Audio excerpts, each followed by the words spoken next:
প্রতিদিন রান্নাবান্না কাজকর্ম এইটাই একটা বিয়ের পর মেয়েদের পেশায় দাঁড়িয়ে যায়। কেননা রান্না নিজের জন্য না হলেও সবার জন্যই রান্নাবান্না করতে হবে, কাজকর্ম করতে হবে, এটাই আসলে মেয়েদের নিয়ম হয়ে যায় বিয়ের পরে। তো এটা করতেই হয় সবার ক্ষেত্রেই।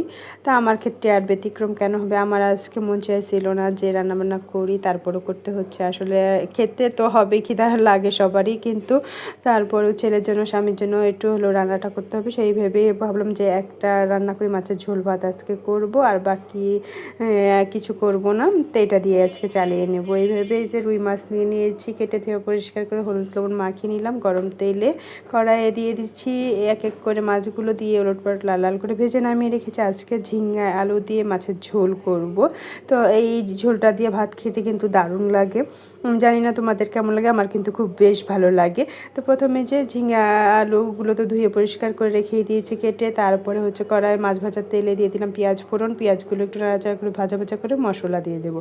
তো মশলা তেমন আসলে আমারই কেমন কিছুই না, হালকা মশলায় রান্না করলে কিন্তু, আর এই গরমের মধ্যে এরকম পাতলা ঝোল আর হালকা মশলায় রান্না করা খাবার খেতে কিন্তু বেশ ভালো লাগে।